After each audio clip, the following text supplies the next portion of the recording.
बाहेर गेले तरी कृपया यावं, कारण माझ्याकडे आता दुसरं बोलण्यासारखं खरंच काही राहिलं नाही. कारण इतके दिग्गज आणि इतके त्यांचे संवाद ऐकून असं वाटायला आपण काहीच नाही, आपण नुसतं शिक्षण घेतलेलं असतं. ज्यावेळेला वक्तृत्व, मला असं वाटतं वक्तृत्व ज्यावेळेला स्पर्धा आली त्यावेळेला मला माहिती वक्तृत्व लिहायचं कसं हे मला विचारावं लागलं. कारण हा शब्दच लिहिणं जवळजवळ शाळा बंद झाल्यापासून बंद झालेला आहे. तर मी खरंच बिरारी सरांचे खूप आभार मानते की आम्हाला त्यांनी ह्या सगळ्या संवर्धन पंधरवडा आयोजित करण्यामध्ये आम्हाला कुठेतरी आमचं हरवलेलं बालपण परत आम्हाला आणून दिलं. तर सर खरंच खूप खूप आभार.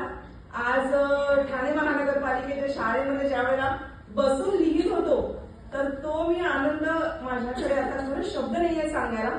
त्याच्यामुळे मी जेव्हा लिहित होती त्यावेळेला सरांचे आभार असे मनोमन येत होते की असा कार्यक्रम मी गेले 2004 पासून ठाणे महानगरपालिकेत कार्यरत आहे, पण अद्यापही असा कार्यक्रम किंवा असं नियोजन झालं नाही. दिंडीमध्ये म्हणा किंवा मग शाळेत जाऊन म्हणा, तर या सर्व गोष्टींचे मी खरंच सरांचे आणि सगळ्या ज्यांनी ह्याच्यामध्ये एफर्ट्स घेतले सगळ्यांचे मी आभार मानते. तर आजचे मान्यवर आपले जे जज आहेत, त्याच्यानंतर रसिक श्रोतेच म्हणेन मी, कारण इतक्या वेळ थांबले म्हणजे थोडा रस असल्याशिवाय थांबणार नाही. काहींचे झाले स्पीच म्हणून थांबले, पुढचा कसा बोलतो बघूया तरी, आणि एखादा म्हणेल बघू ही काय बोलते म्हणजे थोडंसं आपल्याला काहीतरी वेगळं सांगते. तर मला वाटतं माझा आजचा विषय आहे माझ्या मराठीची मला भावलेली वैशिष्ट्ये. तर वैशिष्ट्ये तर पाहिजे ना, वैशिष्ट्ये सगळेच शोधत असतात आपल्यामध्ये काहीतरी आहे.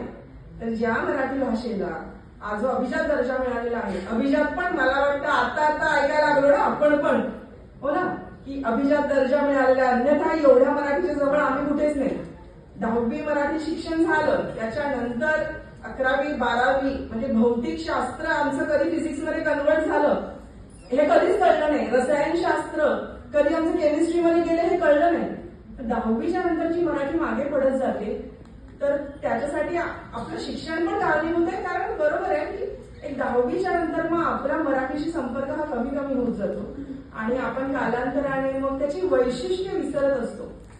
तर मला वाटतं जो सुरुवातीचा जो भाग होता माझा तयार केलेला, थोडा वेळ मिळाला मला तर मी त्याच्यामध्ये तयारी केली, पण तो बराच सगळ्यांनी बोलून झालेला आहे. आता मग ते कसं सांगणार की याचा एवढा नंबर असतो, मग आता ती खूप जनसंख्या झाली म्हणून त्याचं काउंटिंग झालं म्हणून पूर्ण जगामध्ये 10व्या नंबरवर बोलली जाते, बरोबर ना. हे सगळे आपण एवढा अभ्यास केला, कारण प्रत्येकाचं स्पीच जे मी ऐकत होती त्याच्यामध्ये मला माहिती मिळाली हे तर मी अभ्यास केला आणि सगळेच बोलत आहेत.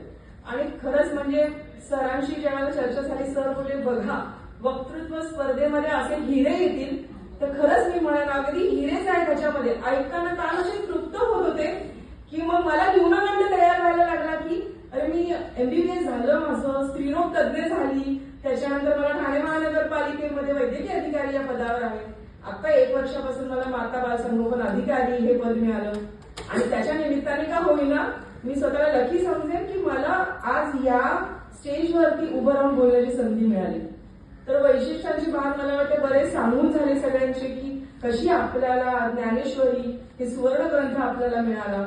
त्याच्यानंतर महाराष्ट्राचे आपले आद्य शिवाजी महाराजांनी कशी आपली भाषा ही इतर अमराठी भाषेची आपल्या भाषा ढवळाढवळ होऊ नये म्हणून एक 1400 शब्दांचा एक राजकोश तयार केला. म्हणजे त्यांची किती दूरदृष्टी आहे की काय त्यांचं नियोजन असेल की आपली ही मराठी ही सदैव अमर राहिली पाहिजे. तर कुसुमाग्रज जे आपण म्हणतो की जे आपले मराठी साहित्याचे आद्य दैवतच म्हटलं पाहिजे, कारण त्यांच्या जन्मदिवशी त्यांच्या जन्मगौरवासाठी आपण 27 फेब्रुवारीला आपण मराठी गौरव दिन साजरा करतो. तर तो खूप डौलाने आणि मग सगळ्यांना मराठी भाषेच्या शुभदून बरोबर आहे. दुसऱ्या दिवशी मग ऍज युजल आपले इंग्लिश टायपिंग मेसेजेस सुरू झालेले असतात, बरोबर ना. तर आता ह्या निमित्ताने का होईना आपण मराठी बोलायला सुरुवात करायला पाहिजे. त्याचा आपल्याला स्वतःला सार्थ अभिमान असणं गरजेचं आहे. तर त्याच्यामध्ये मराठी भाषा ही जशी आपण ऐकलेली की ही प्राकृत महाराष्ट्री या भाषापासून त्याचा उगम झालेला आहे. त्याच्यानंतर मग ही मराठी भाषा नुसती तशीच न राहता ती वेगवेगळ्या ठिकाणी त्या मातीचा गंध, त्या लोकांचा गंध आणि त्या लोकांचे गुण असं घेऊन त्या भाषेमध्ये बदल होत गेले. सुंदरशी ऐरणी, वऱ्हाडी भाषा. वऱ्हाडी तर ही फार पुरातन आहे, जवळजवळ 2 ते 2,500 वर्षापूर्वीची. कोल्हापुरीचा झटका पाहिजे. जसं ताट कसं समृद्ध असतं ना, गोड पाहिजे, त्याच्यात तूप पाहिजे, मीठ पाहिजे, तसं एक झणका पाहिजे. कोल्हापुरी भाषेत गेल्यानंतर तो लक्षात येतो. मग खानदेशी भाषा तुमची, मालवणी, कोकणी, असं विविध बहुरंगी, विविध रंगांनी ही भाषा नटलेली आहे. बरं, नुसती भाषा ही फक्त शब्दात राहिली का? पद्य आले, त्याच्यानंतर ललित आले, मग त्याच्यानंतर मग ह्या ओव्यांचा किती मायेचा ओलावा आहे त्याच्यामध्ये. मग आपल्याकडे येतं भजन. भजनामध्ये किती मृदुता, किती ज्ञान, पण किती सौम्यपणे आपल्याला दिलेलं असतं. त्याच्यानंतर येते लावणी, नखशिकांत सजलेली आणि अगदी त्याच्यामध्ये शृंगाराचा साज असतो. तर ही लावणी सुद्धा तेवढीच तन्मयतेने जर ऐकली तर त्याच्यामध्ये फार सुंदर आपल्याला गोष्टी ऐकायला मिळतात.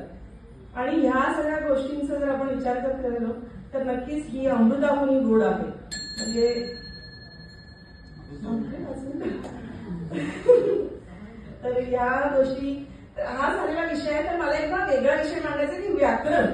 आपण व्याकरणाकडे पण वळलं पाहिजे, कारण व्याकरणामध्ये आपल्याला काना, मात्रा, वेलांटी, अनुस्वार या सगळ्या गोष्टी असतात. एखाद्या शब्दाला जेव्हा काना, मात्रा, वेलांटी येते तिचं इमॅजिन करा ना की एखादी सुंदर स्त्री, आपण फिमेलशी कम्पेअर नाही करत आहे, नुसतं भाषेला कम्पेअर करतोय की ती किती सुंदर होऊ शकते असं आपण इमॅजिन पण करू शकतो. कारण ती सुंदर वस्त्र, त्याच्यानंतर सुंदर दागिने परिधान करून तुझी स्वर्गात होतात असं बोललं तर मला नाही वाटत ते अतिशयोक्ती ठरेल.